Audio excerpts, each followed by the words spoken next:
Good afternoon sa mga subscriber natin dyan. Yung mga nag-aabang kanina. Kanina kasi ano ako ng video na ang sabi ko pupunta ako ng San Fernando, Pampanga. Hindi ako natuloy. Yung mga tao ko na lang ang pinapunta ko sa San Fernando kasi nagkaroon ng urgent meeting sa isa kong kliyente na kailangan ko atinan bukas. Kailangan ako ang umaten 10 a.m. Ang bala ko sana kasi is doon kami matutulog sa sa San Fernando. Hanap lang kami ng transient house doon na pwede naming tulugan. Yun nga, tumawag sa akin yung isang kaibigan na kailangan ako mismo ang umaten sa meeting para ma-address na yung mga problema namin doon sa mga electrical wiring. Yung mga ngayon lang nakakapanood sa akin, ano nga pala kami, nagbe-build kami ng data center. Nag-install kami ng mga data cabinet, precision aircon, biometrics, CCTV. Last year nag-start ako vlog. Pinakita ko doon yung mga iba kong installation ng CCTV camera sa Baguio. Yun yung may mga PTC, merong plate recognition, face recognition. Medyo maraming in-install namin doon. Actually 108 cameras ang in-install namin doon yung expertise ng company is yung Masca IT Solutions. Nandoon na. Bago pa ako mag-build ng business, matagal akong sa automation. Naging nag-service technician ako sa Ayala, and then napasok din ako sa isang company sa telco. Tapos yung contractor na nag-build ng data center, building management system. Doon na nag-start yon. Kaya karamihan ng mga projects na nakukuha namin is related doon kung saan ako galing, kung anong kumpanya ako galing, kung ano yung ginagawa ko before. Kasi yun yung alam ko. Kaya wala man ako ibang pupuntahan. Kaya doon ko tinuloy-tuloy ko lang. Hindi siya madali. Siyempre, lahat naman, wala namang madali kung gusto mo talagang kumita din, paghihirapan mo rin talaga. Marami kang masyadong kausap, especially sa IT, sa mga engineering department ng isang kumpanya, yung mga sa electrical, sa mechanical, yung sa aircon. Lahat yan makakausap mo. Kaya kahit papano, inaaral mo rin talaga yung sistema. Hindi pwede yung haharap ka sa kanila tapos yun nga, hindi mo alam kung ano yung isasagot mo sa kanila pag may simple question lang na itanong sa'yo. Kumbaga ba, nire-review mo pa rin kahit sabi mong matagal mo nang ginagawa yan, malingat ka lang, after 6 months may bago ng technology, may bago ng top of the line na ini-install sa data center. Actually, yung mga tinatawag na PDU, yung saksakan lang. Dati is normal na PDU, saksakan lang. Ngayon, pwede mo na siyang kontrolin through internet, pwede mo siyang i-off. Yung mga precision aircon natin, ngayon, gano'n na. Dati, pupuntahan mo yan para i-off mo, i-switch mo, pagpalitin mo yung dalawang mga precision aircon. Ngayon, hindi na. Isa-set up mo na lang yan. Sila na mismo. Halimbawa, nakaset siya ng 4 hours na tatakbo.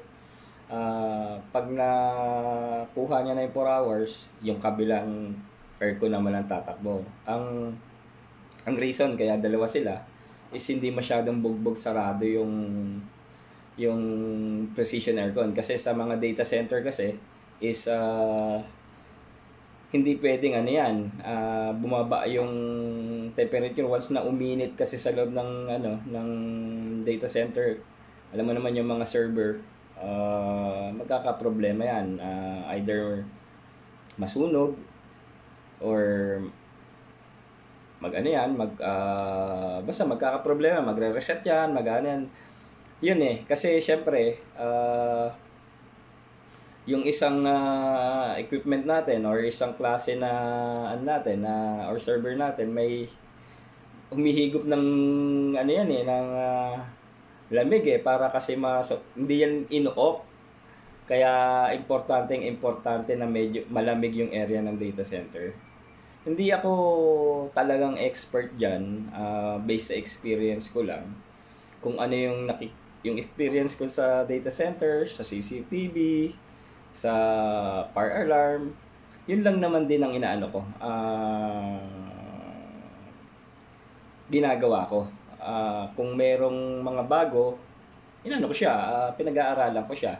Kasi paano mo siya i-explain sa kliyente kung di mo siya aralin, di ba? Hindi naman pwede pag may tinanong yung client, tsaka magbubukas ng mga manual. Hindi po pwedeng ganun. Kailangan is kabisado mo kahit kung paano siya tumatakbo, yung basic lang, kung ilang amperahe yan, kung gaano katagal pwede bang tumakbo ng 24 oras yan. Masagot mo lang yung ganun, masatisfied yung client. Kasi mahirap yung parang hindi ka sigurado sa mga sagot, hindi maniniwala sa yung kliyente. Anyway, yun nga, hindi ako natuloy sa Pampanga. Hinalungkot ko yung mga sa stock room ng opisina. Actually ngayon nasa nasa bahay na ako. Galing ako sa office. Nakita ko tong mga equipment katulad nito. To. Sabi ko, i-discuss ko to sa isang vlog ko. Ito. Yan. Ito yung mga ginagamit natin. Ito na may karamihan to sa fire alarm to. Ito. Yan. Ito yung mga hindi na-install. Hindi ko alam ba't hindi ito na-install Ito yung power supply naman ng Ayan, para makita. Tanggalin natin sa plastic. Ito. Ang dami ko nito. Siguro mga nasa 50 pieces. Power supply ito ng biometrics. Kaya kung sino yung gustong bumili o mag-purchase nito, medyo marami ako nito. Kuha tayo ng salamin para mabasa lang natin. Yung output niya is 12 volts to 20, tapos 3 ampere siya. Ito. Para natin. Yan, medyo marami ako nito Nakita ko, nagulat nga ako, ba't ang dami masyado Ayun pala, naka-bundled to sa biometric. Ang ginawa pala, kaya hindi ito nagamit, is kinabitan kasi ng battery pack yung biometric. Hindi na siya magagamit. Kasi yung battery pack, mayroon ng power yon, tapos may baterya siya. Kaya, hindi na siya nagamit yung sa installation namin. Sayang naman kung tinabi siguro ng mga tao to. Magagamit pa to eventually sa mga ibang installation. Kasi, kahit hindi naman sa biometric, basta't may kailangan nyo ng 12 volts na output, magagamit mo rin to. At the same time, 3 ampere siya. Medyo malaki siya. medyo heavy duty ang ano niya, ang pwede siya ng pangmatagalan. Kasi may mga lumalabas nito, mga 1.5, 2 ampere. Ito 3 ampere to. Yan.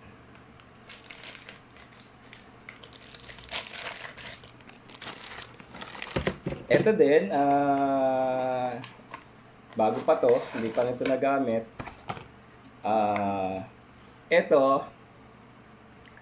ano to ito, baliktad 24 volts.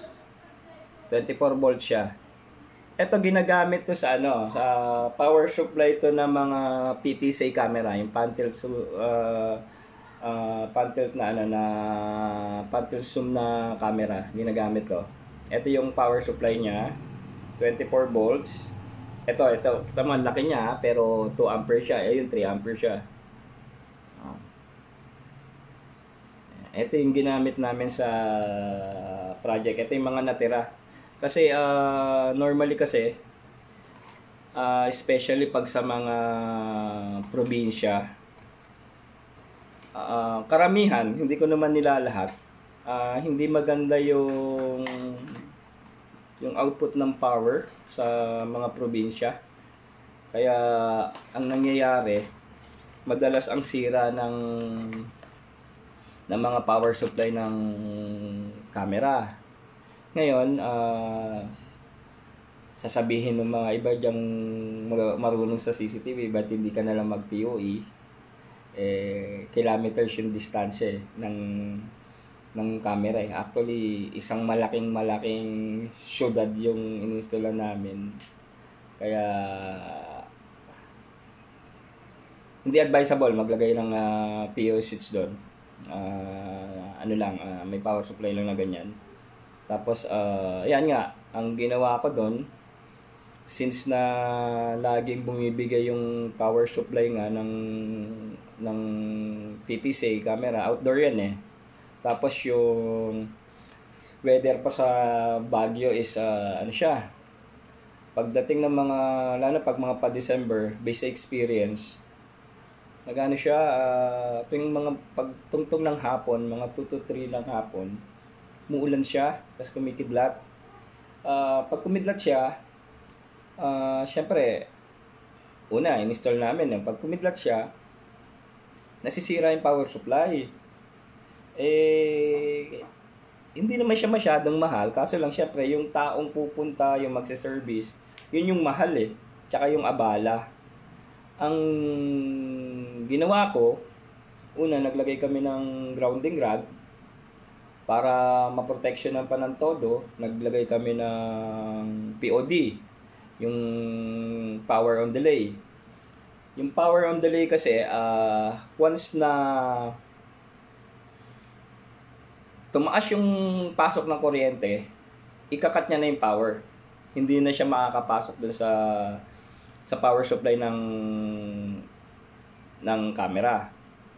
Once na bumaba din yung power niya, for example, 230 siya, bumaba siya ng 190 o 200, ikakat niya na rin agad, or 215, para ikakat niya na agad yung power. May protection yung power supply. Tapos pag stable na yung power niya, bumalik na sa 230 or 220, stable na siya, dahan-dahan ipa-power on niya yung camera.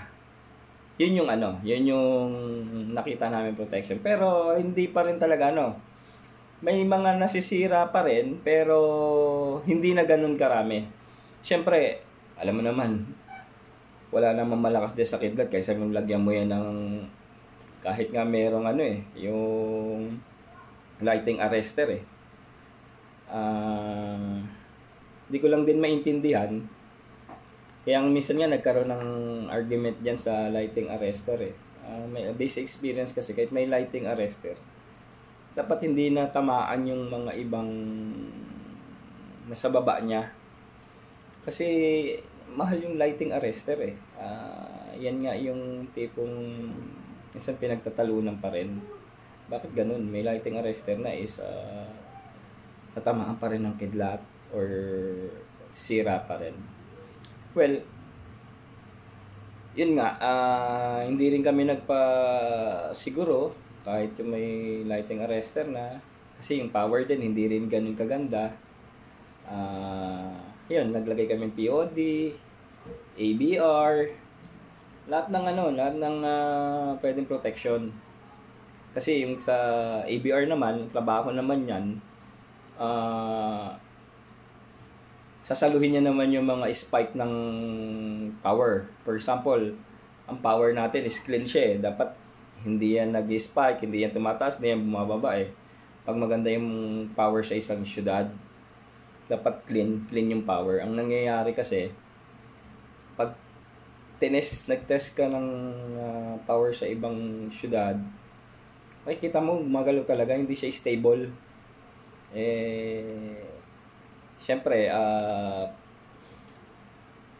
magkakaroon ka ng additional cost niyan eh. Pag nagkaroon yan ng mga sira, siyempre, pag under warranty yan, obligado kang palitan ng bago yan. Hindi yan pwedeng i-repair. Palitan mo bago yan.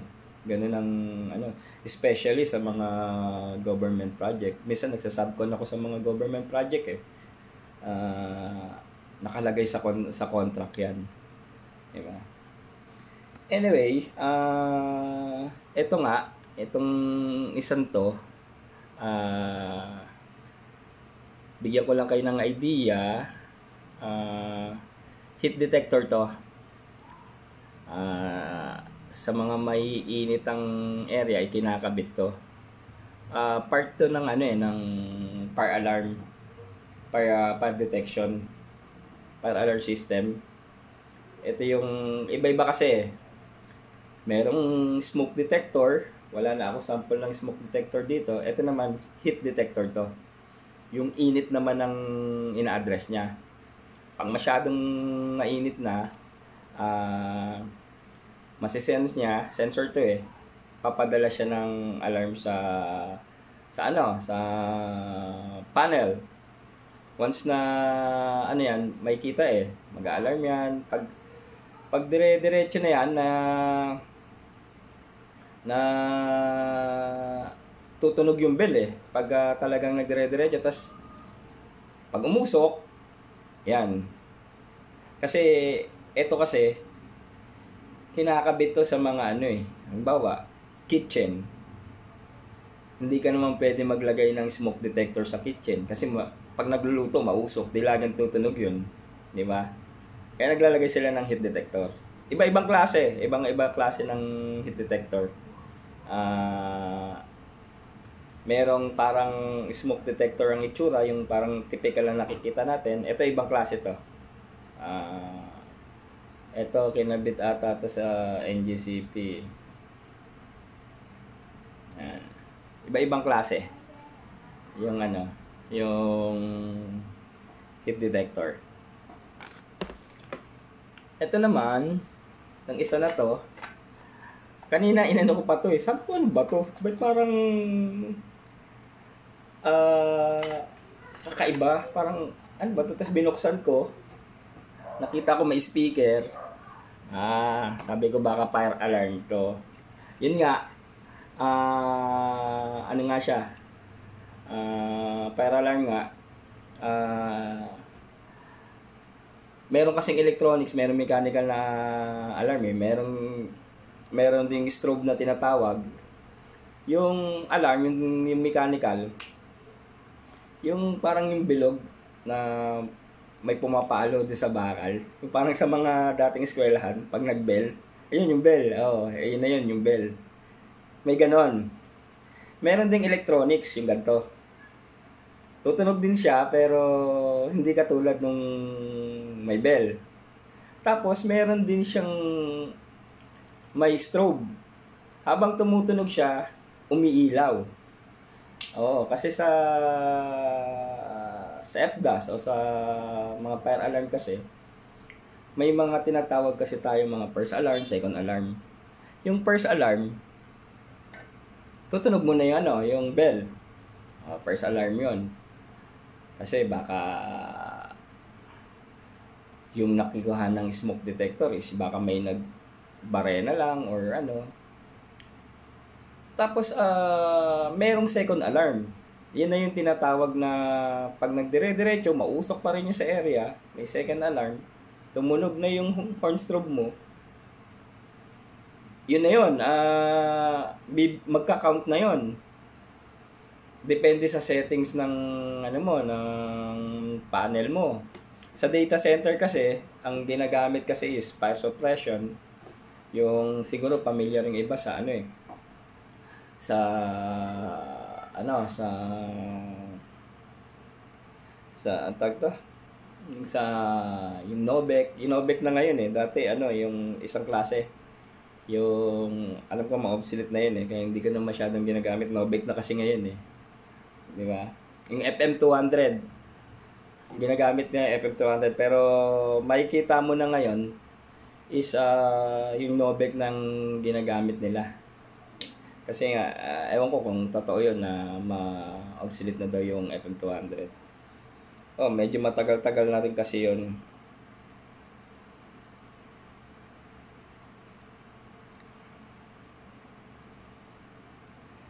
Ito naman, may relay to eh. Isang mechanical din to. Hindi ko lang to, I'm not sure kung saan talaga to ini-install. Kasi hindi pa ako nakapag-install nito eh. Siguro mag-comment lang yung mga makakapanood kung saan to in-install. Tinanong ko sa engineer, wala na kasing dating engineer na nag-install ng ano eh. Ito yung brand niya oh. Kasama kasi siya sa delivery. Pero hindi ito kinabit eh. Kahit kasama siya sa delivery. Hindi ko alam kung saan siya in-install. Ito siya. Hindi pa ako nakapag-install nito eh. Kaya hindi ko talaga alam. Mahirap magaling-galingan na alam tas hindi pala na-install.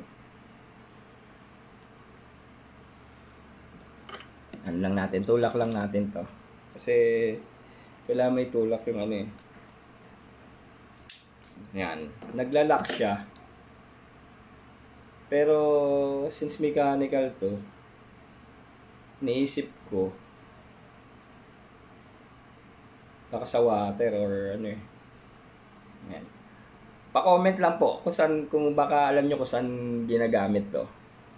Yan. Yan. Hindi ko na natanong yung engineer kasi na nag-install eh.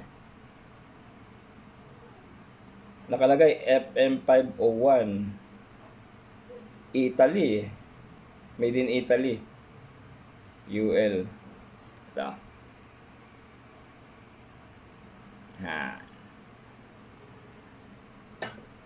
Yan, basically, yan yung mga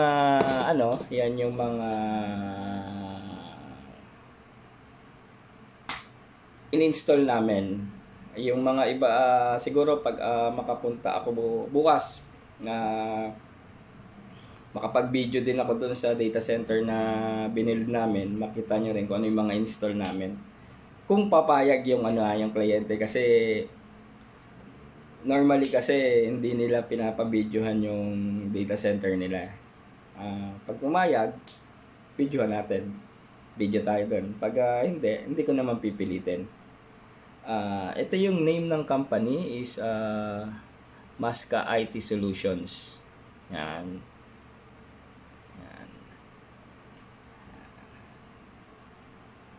Yan ang ito yung name ko.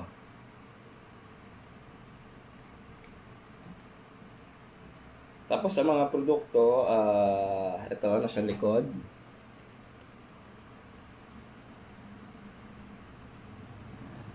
Nakalagay rito, precision aircon, PACU, interrupted power supply, UPS, cabinet and data racks, yung PDU na sinasabi ko, yung power distribution unit, nakakabit niya sa kabilang side ng ng cabinet. Tapos yung sa structured cabling, yan, yung sa mga data, sa electrical, magkakasama yan.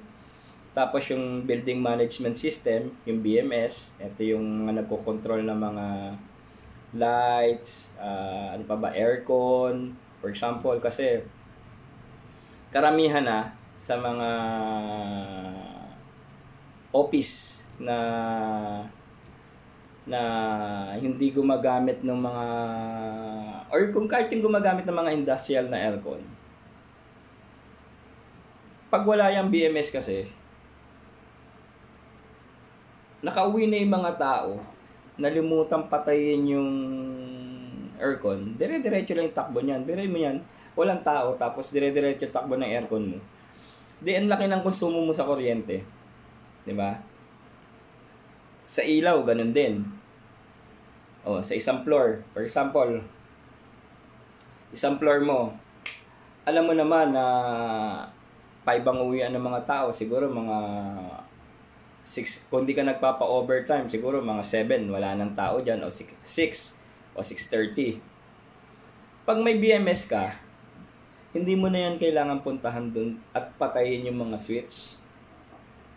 Doon sa ano mo, sa BMS room mo, pwede mo na siyang i-off doon, i-power off doon sa system mo. I-off niya na, or i-set mo na yon. For example, 6:30, may tao, wala doon, mamamatay yung mga ilaw, mamamatay yung aircon. Bakit ginagawa yon? Unang-una, ang mahal ng kuryente natin sa Pilipinas, di ba? Meron mo yung isang building na yan. Yung kada floor, malimutan yung isang aircon na napakalaki na hindi patayin, yung ilaw hindi patayin. Magkano yung ano? Yung BMS, yung Building Management System, medyo mahal yan sa una. Pero eventually kasi, pag nakikita mo na yung effect niyan sa mga sa bill ng kuryente mo, sa ano na yan, makikita mo na bumaba. Kahit sabi mong, for example, sa isang eskwelahan, nagbibill siya siguro ng mga, for example lang, mga 300,000 or 350,000. Mapababa mo lang yan ng kahit 30,000 a month or 50,000 a month malaking kaginhawaan na yun sa isang school or isang establishment, di ba? At the same time, yung mga gadgets mo sa loob, yung aircon mo, yung ano, hindi yan mapupuwersa. Kasi nga, napapahinga hindi siya nalilimuta. Alam mo naman ng ano ang mga empleyado, hindi naman lahat, di ba? Pag hindi pinuntahan ng janitor yung mga room or ano, minsan nalilimutan naman talaga especially aircon tsaka ilaw, nalilimutan yan. Marami pang pwedeng kontrolin sa ano, sa BMS, elevator, kasi tulad ng elevator natin, malakas din kumain ng kuryente yan. Kung lagi lang yan naka-power on, di ba? Wala namang gumagamit. Sineset din nila yan pag walang pumindot sa ano, parang mag-ano rin siya, mamamatay din yung sa power niya. Pati yung mga escalator, mapapansin nyo, di ba? Hindi yan, ngayon sa mga mall, mga bagong mall, pansin mo rin na pag wala naman sumasakay, dahan-dahan yung takbo ng ano.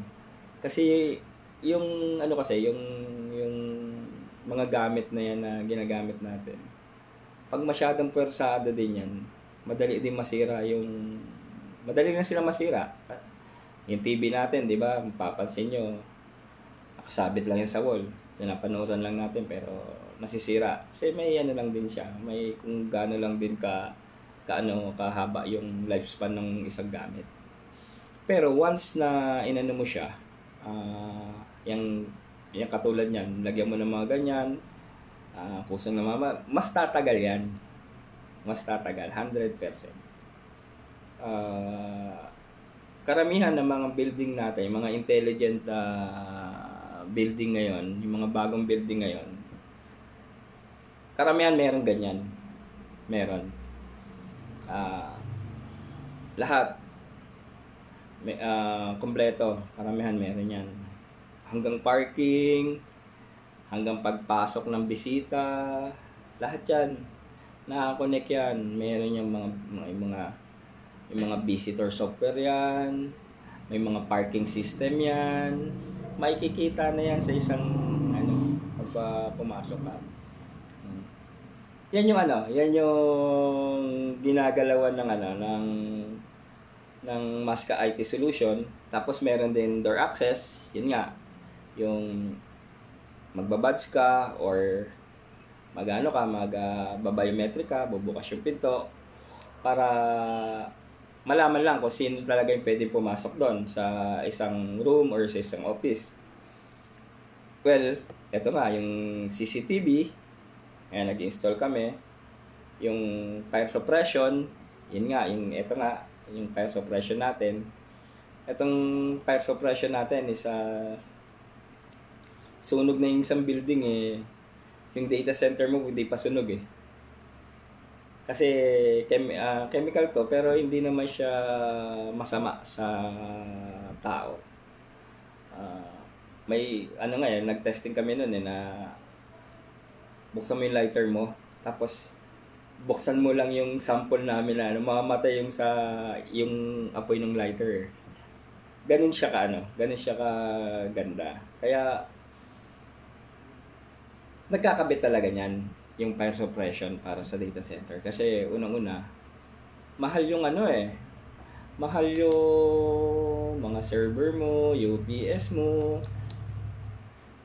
Hindi rin hindi siya mura. Hindi siya 100,000 lang. Alam ko pinakamurang server is maabot ng 600,000, 700,000 siyempre protectionan mo na yan. Yun nga yung sa FDAS. Yan. Ayan yung ginagalaw nitong Masca IT Solutions. May mga installation na rin sa Cebu nakapag-install na kami ng camera. Yun nga, sa Baguio nakapag-install kami ng camera. Data center, Taguig, pag build na kami ng data center. Ano pa ba? Meron din mga government agencies na nagkable kami ng sa power ng data center. Halos rin naman, yun din yung ginagalaw ng Masca IT Solutions. Sana dire-diretso at makapag-share pa ako ng mga product namin kasi nung last year nakapag-vlog ako kasi may mga installation ng FDAS, yung mismong panel in-unbox ko. Yun nga, medyo huminto kasi ako ng pagbablog. Ngayon naisipan ko na mag-vlog uli ng mga kung ano ini-install namin at least para maano din yung Masca IT Solutions. Sa ngayon, yun lang. Bukas kung pag video ako doon sa binil namin data center, kita-kita ulit tayo bukas. Salamat.